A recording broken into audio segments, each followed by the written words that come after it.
Oy, good day sa inyo mga kamots. Welcome back to our YouTube channel. So for today's video mga kamots, samahan nyo ako dahil mag quick long rides tayo ngayong araw na to bago matapos ang taong 2024.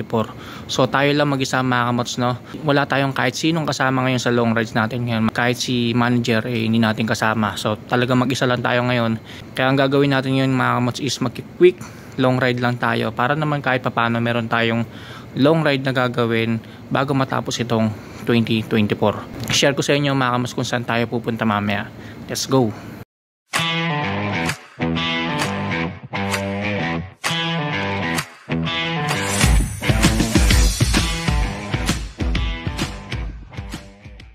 At dito nga mga kamots, nagpe-prepare na tayo para sa gagawin nating quick long rides. So kung makikita nyo, medyo madilim pa nga dyan mga kamots dahil mag-alas 4 pa lang ng madaling araw dyan. Bali ang destination nga pala natin dyan mga kamots, walang iba kundi sa Tanay Rizal.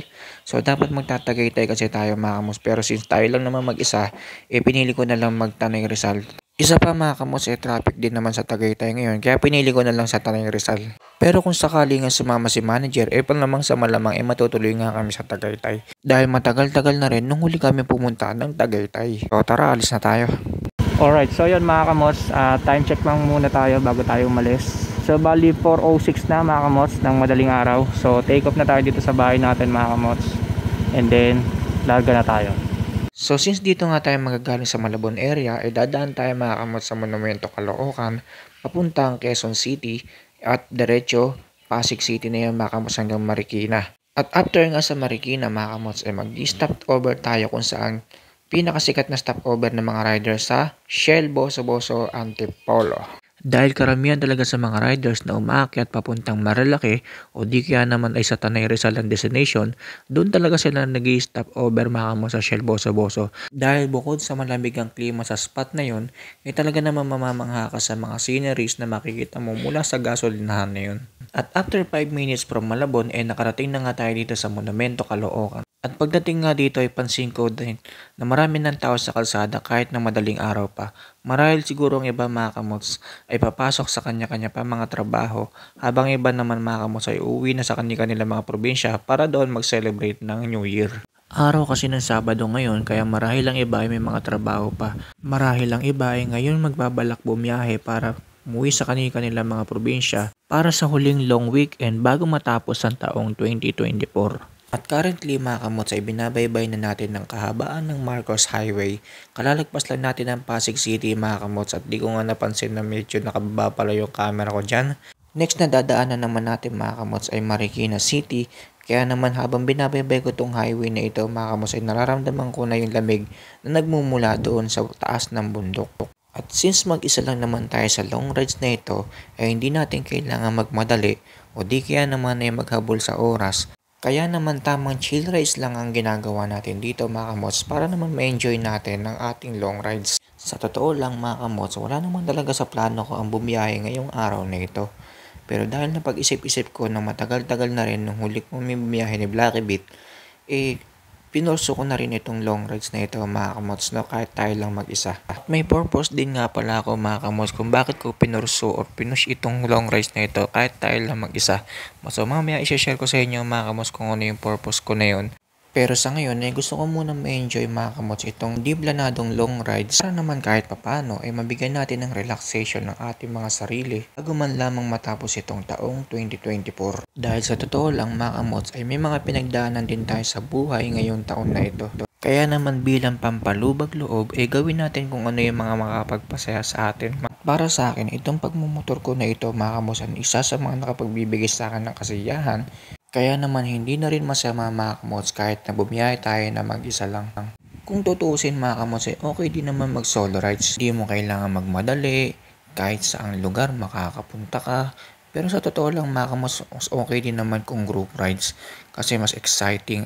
Pero di natin maitatanggi na meron din downside ang group rides mga kamots. Yun na nga kapag mismong araw na ng rides may mga ilan na mag-back out, may mga magdadahilan, at yun ang hindi maganda lalong-lalo na kung kayo'y nakaplano na. Kaya nga marami nagsasabi na mas okay ang solo rides dahil alam mo sa sarili mo na matutuloy ka. At after 58 minutes nga ng tuloy-tuloy natin biyahe from Malabon City, nakarating na rin tayo dito ngayon mga kamos sa Shell Boso-Boso Antipolo. Kung makikita nyo, madilim pa nga na nakarating tayo dito sa Shell Boso-Boso Antipolo. Pero kahit madilim pa nga mga kamos, ayan, at may mga rider na nga nakatambay dito. Dahil madilim pa naman, ito mag-stop over muna tayo rito mga kamos. At sana lang nandito si Manong magtataho dahil isa ito sa mga namimiss ko pag pupunta ako dito sa Shell Antipolo Boso-Boso. Dahil gaya nga na sinabi ko sa inyo kanina mga kamos, napakalamig ng klima dito sa spot na to. Kaya naman tamang-tama at perfect na perfect ang humigop ng taho dito. Lalo na kung ito'y mainit. Alright, so yan mga kamos, bali nandito na tayo sa Shell Boso-Boso Antipolo, no? So aga pa natin nakarating. So time check lang tayo, so 5:14 AM pa lang mga kamos. So pagkaakit ako ng Marilaki, ito talaga yung una ko pinupuntahan mga kamos. So may mga kasabay tayo ngayon dito mga kamos na nag-rides ngayong araw din na to mga kamos, December 28, 2024. Yan. So ilang araw bago matapos bagong taon. Yan. So stop over muna tayo dito mga kamos, and then may nakita kasi kung magtataho dito. So bibili lang muna ako para makapagpainit ng dyan, no? So ayan mga kamos, bali taho muna tayo, no? So ito yung na-miss ko dito sa Shell Boso-Boso Antipolo mga kamos, itong taho. So every morning kasi talaga kahit anong araw may nagtitinda ng, may naglalako ng taho dito, no? Yan, papainit na rin siya, and then yan. Sa ganito kalaking baso mga kamos is 40 pesos. Yan, so isa pang favorite place ko mga kamos kapag magpupunta ako dito sa Shell Boso-Boso, itong spot na to. Ayan, so kung mapapansin nyo, medyo madilim pa talaga. Wala tayo masyadong makikita mga kamots, no? Pero pagka maliwanag yan mga kamots, napakaganda ng tanawin dito sa may, mula dito sa may sa gasolina dito sa Shell Boso-Boso. Ang ganda ng tanawin dyan mga kamots, no? Kaya medyo madilim pa kasi. Kamos, mas napadali yung biyahe natin nang galing tayo sa Malabon, no? So from Malabon to here at Shell Boso-Boso Antipolo is mga nasa 58 minutes lang ang naging biyahe ko mga kamos, no? Ayan. So currently ayan mga kamos, may mga iba na dumarating ng mga riders dito, nag-stop over. Ayan, tapos dito sa Shell Boso-Boso is meron din mga grocery, mini grocery, ayan. Basta pwede kayong bumili ng snacks. Ayan.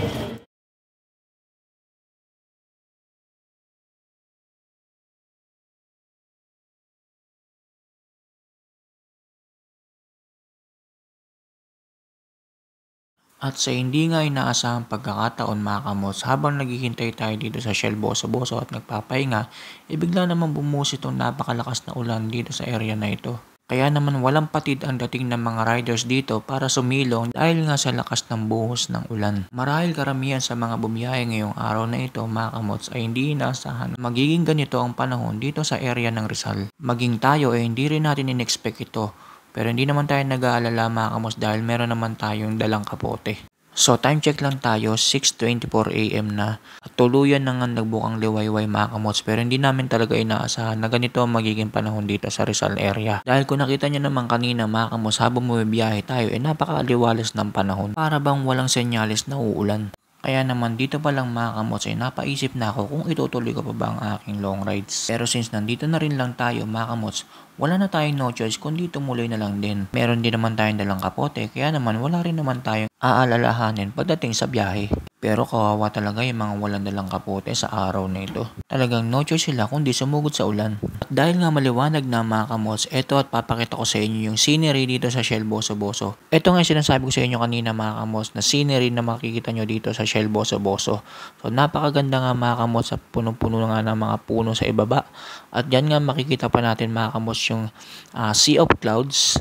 Ayan, kahit na umuulan, meron pa rin mga ulap mga kamots, no? At dahil nga sa umuulan pa mga kamots, mas lalo nga dumagdag ang lamig dito sa spot na to. Kaya naman yung iba mga kamots nangangatog na sa lamig.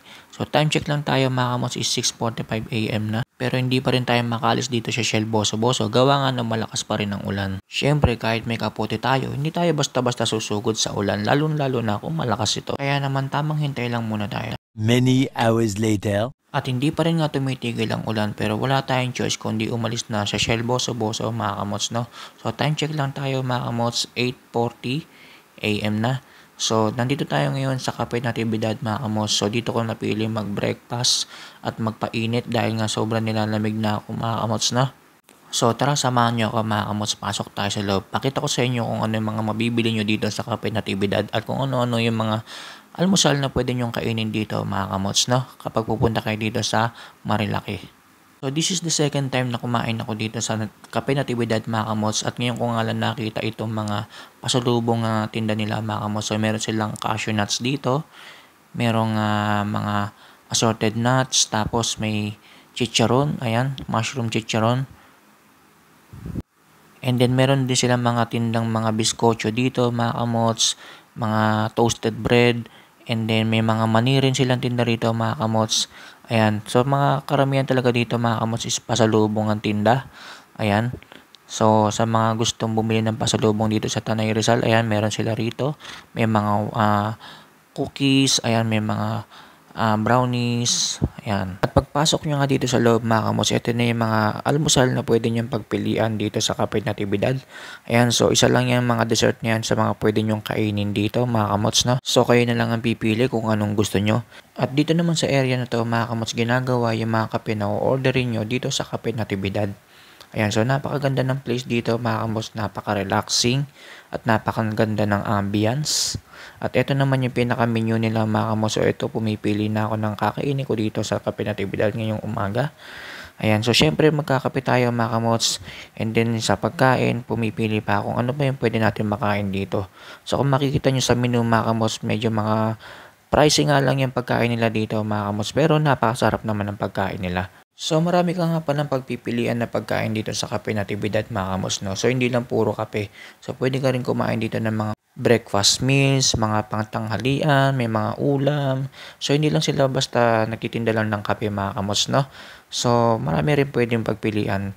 May mga tinda rin silang pasta, pizza, ayan. So kayo na lang talaga mamimili mga kamots, no? Yun nga lang, kung dito kayo kakain, make sure lang na may dala kayong extra budget dahil gaya nga lang ang pinapakita ko sa inyo, napaka-pricey nga naman ng mga pagkain dito. Pero hindi naman kayo magsisisi mga kamots, no? Dahil gaya nga na sinabi ko sa inyo kanina, masasarap din naman ng mga pagkain dito sa Cafe Natividad. At habang hinihintay nga natin yung in-order natin, ito papakita ko naman sa inyo yung scenery dito sa may Cafe Natividad.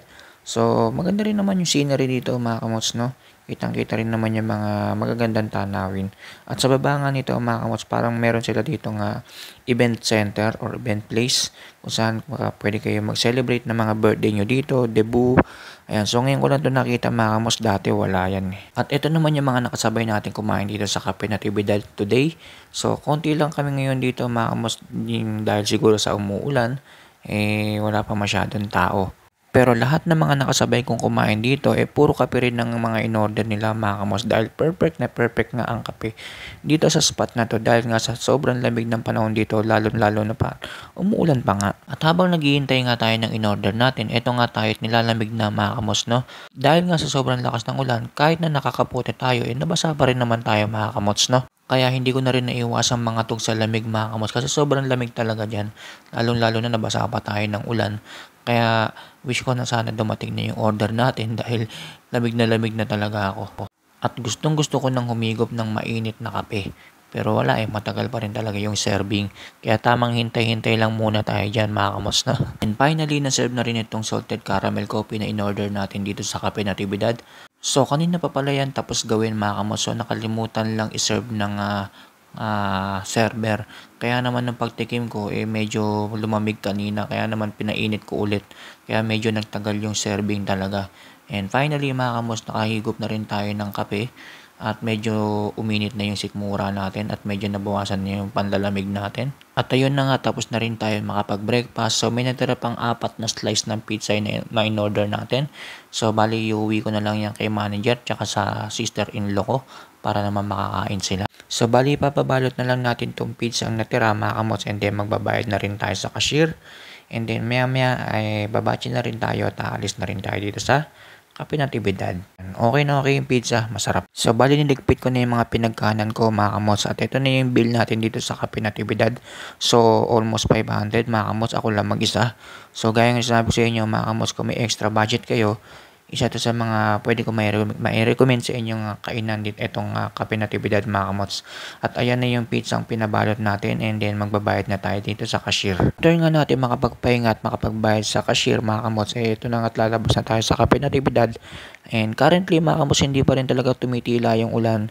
Pero no choice tayo mga kamots kundi sumugod na lang dyan sa ulan na yan kasi mukhang wala talagang hintuan yung ulan na yan mga kamots. At mukhang magtutuloy-tuloy pa yan buong araw. Kaya go lang tayo. After nga sa Kape Natividad mga kamots, may nadaanan nga ako mga nagtitinda ng prutas dito. Kaya naman napabili ko ng isang buong pakwan. So 200 pesos daw isa niyan mga kamots, pero natawaran ko ng 190. Kaya naman sinuklihan ako ng 10 piso ni ate. And so shoutout kila ate mga kamots at maraming salamat sa kanila. At ang gaganda ng mga prutas na tinitinda nila dito, no. Kaya napabili tayo. Yung pakwan mga kamots, meron kasi kang pagbibigyan niyan kaya bumili ko. Ayan, meron kasi tayong pupuntahan. So, 1.5 kilometers away from Kape Natividad mga kamots, dumaan nga tayo dito sa kamag-anak natin, dito sa Sampaloc, Tanay. So, malapit lang naman mga kamots, kaya naman naisipan kong dumaan dito sa kamag-anak namin, dito sa Sampaloc, Tanay. And then, yun, hindi rin naman ako nagkamali mga kamots dahil meron din naman sila ipasasabay na ilang mga panghanda sa New Year pabalik ng Manila. Kaya tamang-tama lang na dumaan ako dito after natin doon sa Kape Natividad. Medyo tumila na nga ang ulan mga kamots, kaya naman ito't magpapaalam tayo sa mga kamag-anak natin dahil babalik na tayo ng Manila. Wala na rin naman tayong ibang gustong puntahan, kaya naman uuwi na tayo. At habang binabaybay ko nga ang kahabaan ng Marilaki Highway, sa kalagitnaan ng biyahe ko, bigla na naman bumuhos ang ulan mga kamots. Kaya no choice ako kundi tumabi at magsuot ng ating kapote para lang makatuloy tayo sa biyahe. At makauwi rin tayo agad-agad dahil nga walang tigil ang buhos ng ulan. At after nga natin makapagkapote mga kamots, tumuloy na rin tayo sa biyahe pa uwi. Sayang nga lang at napakasungit ng panahon ngayon mga kamots. Mas enjoy sana ako, napakaganda ng sikat ng araw. At marahil mga kamots, nakapunta pa tayo sa Impanta kasi isa yun sa mga binabalak ko sanang puntahan dito sa Marilaki na mag-iimpanta sana tayo kung hindi sana masama ang panahon. Kaya lang, mukhang hindi nakikisama ang langit sa atin. Kaya naman, uuwi na lang tayo mga kamots, no? Pero iba rin talaga ang hit mga kamots kapag ka bumibiyahe ka ng maulan.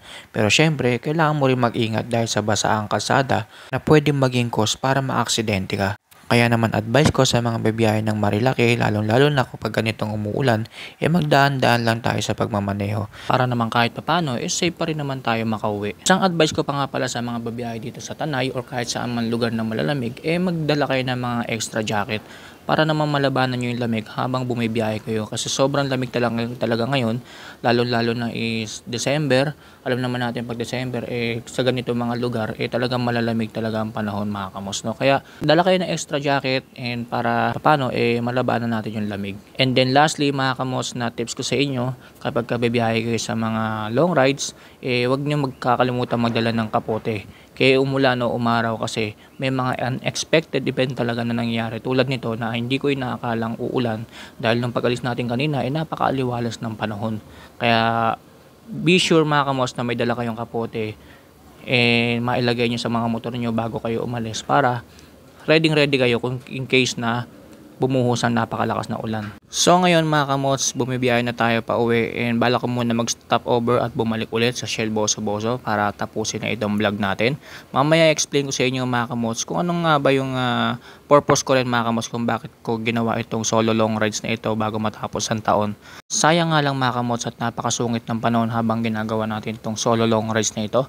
Napakasarap sanang magmasdan ng mga tanawin dito sa Tanay Rizal mga kamots, no? Kasi para sa akin, iba pa rin talaga ang scenery pagdating dito sa Tanay Rizal. Ewan ko ba kung bakit pag sa mga tuwing maglo-long rides ako, naiisip ko laging bumalik dito sa Tanay Rizal. Siguro dahil na rin sa maganda ang kalsada, and then ang gaganda rin talaga ng mga tanawin dito dahil mapuno siya mga kamots, less pollution. And then pagdating sa mga spots na magaganda, hindi ka rin naman mabibitin dito sa Tanay dahil marami ka naman pwedeng puntahan na mga magagandang place dito mga kamots sa Tanay Rizal. At isa pa doon mga kamots, marami ka rin mga masasarap na kainan na pwedeng makainan dito sa Tanay Rizal. Well, overall na ginawa natin quick long rides mga kamots, napaka-goods naman kahit na umuulan, no? naisip-isip ko mga kamos, okay na rin itong bumiyahe tayo ng umuulan kasi nga pag weekend dito sa Marilake mga kamos, nagkalat talaga mga kamote riders tulad ng mga bumabanking-banking na minsan nagko-cause ng mga unexpected accidents dito sa Marilake. Kaya naman para sa akin, okay na rin itong ginawa nating quick long rides kahit na maulan. A few inches later. Alright, so yan mga kamots, bali nakabalik na tayo dito sa Shell Boso-Boso, no? After natin dumaan dun sa kamag-anak natin sa Sampaloc, Tanay. So after dun, wala na akong ibang pinuntahan mga kamots kasi nga dahil sa sama ng panahon. Pero pagbalik ko dito sa may Shell Boso-Boso Antipolo, umaraw naman siya. Another successful quick long ride na naman with Blacky Beach syempre, no? Isa nga pala sa mga reason mga kamots kung bakit ako nag long ride din ngayong bago matapos tong taon na to. Kasi kung matatandaan nyo, bago magpasko, nagpakabit tayo ng speed tuner, clutch lining, tsaka bell. So sa mga hindi pa pala nakakapanood yan mga kamots, ito yung video, panoorin nyo na lang. Yan, isa sa mga reason kung ba't kailangan ko rin mag long rides ngayon mga kamots, or kahit na quick long rides lang, para ma-break in kung maigi yung clutch lining tsaka yung bell na pinakabit natin dito sa CVT natin mga kamots, no? Kasi kung sa city rides lang mga kamots, hindi ko siya masyadong na-break in kasi malalapit lang naman yung mga pinupuntahan ko sa city rides. And then yun mga kamots, so ito na rin yung tamang pagkakataon para ma-break in kung maigi yung bagong kabit natin na speed tuner, clutch lining, full assembly, tapos yung wing bell.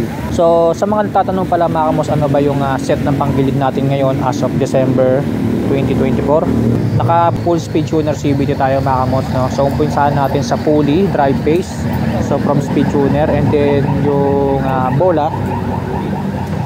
And then yung bola mga kamots is 13 grams from speed tuner din. And then pagdating sa mga springs, currently naka 1,000 na clutch spring tayo dito. And then 1,000 RPM na center spring din mga kamots. So parehas 1,000 RPM yung clutch spring tsaka center spring. And then yun nga yung gaya sinabi ko sa inyo kanina mga kamots, yung bagong kabit natin na clutch lining, assembly, tsaka wing bell. So lahat yun from speed tuner mga kamots. So bali ang natitirang stock na lang sa atin dyan mga kamots, yung torque drive tsaka yung belt.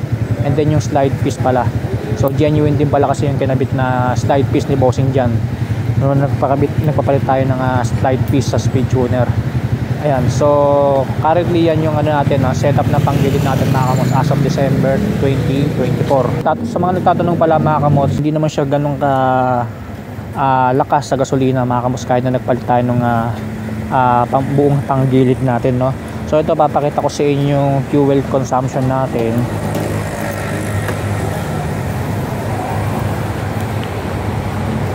Yan, so kung makikita nyo mga kamots, currently yung fuel gauge natin is top ng bar na lang. So kanina naka full tank tayo mga kamots, full tank yan. So from Manila mga kamots hanggang ngayon sa pagbalik natin dito sa Shell Boso-Boso is tatlo pa lang yung nababawas na bar. So mamaya pag uwi natin sa Malabon mga kamots, siguro mga nasa isang bar lang ang mga mababawas, no? Kasi nung una nagpunta tayo dito mga kamots galing Malabon dito sa Shell Boso-Boso kanina, isang bar lang yung nabawas mga kamots. Or hindi na rin siya masama mga kamots, na. So ang oras na is 11:23 AM. Ayan, so wala na ako ibang pupuntahan pa siguro. Uwi na rin ako since ano lang naman to, quick long ride lang naman to. Sana sa mga susunod na rides pa natin dito sa Marilake sa susunod na taon may mga kasama na ulit tayo, no? Ayan, so dito ko na lang tatapusin yung vlog ko mga kamots. Maraming salamat sa inyo sa pagsama sa akin sa quick long rides na ginawa ko dito sa Tanay, Rizal, Marilake. So abangan nyo pa sana yung mga videos na ilalabas natin sa ating YouTube channel sa susunod na taon. And happy New Year sa ating lahat. Stay safe, ride safe always.